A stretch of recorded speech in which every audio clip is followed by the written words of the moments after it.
Before we get into this video, உங்களுக்கு உங்கள் மேலேயே நம்பிக்கை இருந்தால் மட்டும் ஹேர் கலர் வீட்டிலே ட்ரை பண்ணுங்கள். எனக்கு லாஸ்ட் 3 இயர்ஸ் தான் பண்ணிக்கிறேன். ஸோ எனக்கு ஓரளவுக்கு ஐடியா இருக்குது அது எப்படி டேர்ன் அவுட் ஆகுன்றதுக்கு. ஹேரை நல்லா டீடாங்கிள் பண்ணிக்கோங்க. யூஸ்வலி நான் ஸ்ட்ரீக்ஸோட ஹேர் கலர் கிட் தான் யூஸ் பண்ணுவேன். ரீசெண்ட்லி அவங்க அப்கிரேடும் பண்ணியிருக்காங்க package, where it includes step 1 அதாவது ப்ளீச் பண்ணுறது அண்ட் ஸ்டெப் 2 கலர் பண்ணுறது. எல்லாமே இந்த கிட்லேயே உங்களுக்கு வந்துடும். வேறு லைக் ஃபாயிலாக இருக்கிற developer, bleach powder, gloves, brush எல்லாமே கொடுத்துருவாங்க. ஸோ நீங்கள் எதுவுமே பர்சனலாக தனியாக எடுத்து வாங்கணுன்றதுக்கெலாம் அவசியமே இல்லை. நிறைய ஷேட்ஸ் இருந்தது. இதில் நான் சாஃப்ட் பிளாண்ட் அப்படின்ற ஷேடை பிக் பண்ணியிருக்கேன். நான் என்ன சொல்லுவேன்னா, ஒன்ஸ் நீங்கள் அந்த பேக்கேஜிங் ஓப்பன் பண்ணிட்டீங்கன்னா முடிஞ்ச அளவுக்கு அதை ஃபுல்லாக யூஸ் பண்ண ட்ரை பண்ணுங்கள். கொஞ்சம் எடுத்து வச்சுட்டு பேட்ச் ஒர்க் பண்ணுறது இதெல்லாம் கொஞ்சம் அவாய்ட் பண்ணலாம்னு நினைக்கிறேன். I don't know how for that is okay. And என்னோட ஹேர் லென்த் பார்த்தீங்கன்னா இதில் இருக்க ஃபுல் கண்டென்ட்டுமே நான் வந்து யூஸ் பண்ணிட்டேன். ஹேர் கலர் பண்ணுறதுக்கு யூஸ்வலி 3 டைப்ஸ் ஆஃப் மெத்தட்ஸ் நான் ஃபாலோ பண்ணுவேன். ஃபர்ஸ்ட் வந்து பார்த்தீங்கன்னா இதுதான் safest method. Mostly first time பண்ணுறவங்க இதே ஃபாலோ பண்ணுங்கள். வேறு ஹேரை 2ஆக ஸ்ப்ளிட் பண்ணிவிட்டு பேஸ்ட் ஆன் உங்களுக்கு எப்படி அந்த டிசைன் வேணுமோ அதுக்கு இதுமாரி அப்புறம் 4ஆக ஸ்ப்ளிட் பண்ணிவிட்டு ஃபாயில் வச்சு பொறுமையாக ப்ரஷ் வச்சு அப்ளை பண்ணுறது. இல்லைனா மொத்தமாகவே ஹேரை எடுத்துகிட்டு ஃபுல் ப்ரஷ்ஷை வச்சு அப்ளை பண்ணுறது. இல்லை அப்படின்னா there is a third step which legends like me will do. ஷீக்கருக்கு அப்ளை பண்ணுற மாதிரி ஹேர் கலர் எடுத்துகிட்டு நான் ஒரு ஈவனாக அப்ளை பண்ணுவேன் என்னோடய ஹேரில். பிகாஸ் நான் எங்கேயுமே ஹைலைட்ஸ் மாதிரி கொடுக்கலாம். I am just going to ஓவராலாக என்னோடய ஹேரை வந்து நான் பிளாண்ட் கலருக்கு சேஞ்ச் பண்ணுறேன். ஸோ அந்த பகுதியை மட்டும் நான் அப்படியே மொத்தமாக எடுத்து ஷீக்கருக்கு எப்படி அப்ளை பண்ணுவோம் நம்ம அந்த மாதிரி நான் வந்து அப்ளை பண்ணிவிடுவேன். Like applying a conditioner to be precise. ஈவனாக அப்ளை பண்ண ட்ரை பண்ணுங்கள்.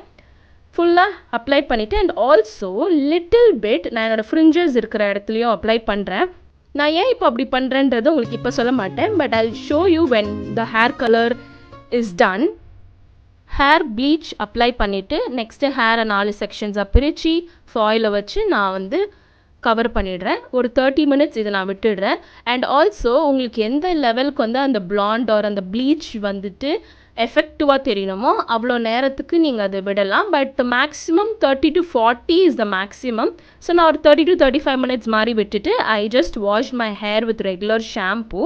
அண்ட் வெட்டாக இருக்கும் போது கொஞ்சம் டார்க்காக இருக்க மாதிரி தெரியும். But when the air dry ஆகிட்ட பிறகு நீங்கள் பாருங்களேன் என்னோடய ஹேர் வந்துட்டு இந்த லெவலுக்கு ப்ளீச் ஆயிருக்கா. Next step 2 where you will have colour and இதுலேயும் ஒரு டெவலப்பர் கொடுத்துருப்பாங்க.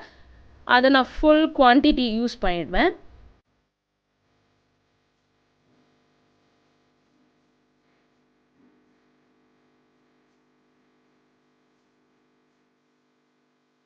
நான் ஃபஸ்ட்டு ப்ளீச் பண்ணுறதுக்கு ஒரு மெத்தட் ஃபாலோ பண்ணலை. அதே மெத்தடில் I'm just taking everything. அந்த ஹேர் கலரை நான் ப்ளீச் பண்ணியிருக்க ஏரியாவில் எல்லாத்துலேயும் அப்ளை பண்ணுறேன். And also little bit on the fringes side. So இந்த மாதிரி ஹேர் கொஞ்சம் சேஞ்ச் ஆகுது உங்களுக்கு தெரியுதா. ஸோ மொத்தமாக அப்ளை பண்ணிவிட்டு ஃபாயில் வச்சு செக்யூர் பண்ணிவிடுங்க. This I left it like ஒரு 30 to 35 மினிட்ஸ் சேம் விட்டுட்டு ஹேரை வந்துட்டு ஷாம்பு போட்டு வாஷ் பண்ணிவிட்டேன். தென் இந்த கிட்லேயும் உங்களுக்கு வந்துட்டு ஒரு கண்டிஷ்னர் கொடுப்பாங்க. ஹேர் கலர் பண்ணும்போது it is very common for your hair to become so try. அதனால எப்போதுமே இன்க்ளூடிங் ஒரு கண்டிஷ்னர் இருக்கும் இந்த கிட்டில். கண்டிஷ்னர் அப்ளை பண்ணிவிட்டு நான் இதை ஒரு 20 மினிட்ஸ் விட்டுட்டேன் சாலிடாக.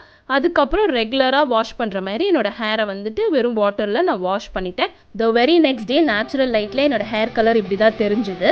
உங்களுக்கு நான் சொல்லியிருந்தேன் பார்த்தீங்களா ப்ளீச் பண்ணும்போது ஒரு டிஃப்ரென்ஸ். ஸோ என் ஃப்ரிஞ்சஸில் வந்துட்டு நான் கொஞ்சம் நேரம் தான் விட்டுருந்தேன் அந்த ப்ளீச்சை. அதனால அது டார்க் ப்ரௌனில் இருக்குது. வேறஸ் என்னோட ஹேர் லென்த்தில் ரொம்ப நேரம் விட்டனால கொஞ்சம் லைட்டர் பிளாண்ட் ஷேடில் வந்திருக்கு.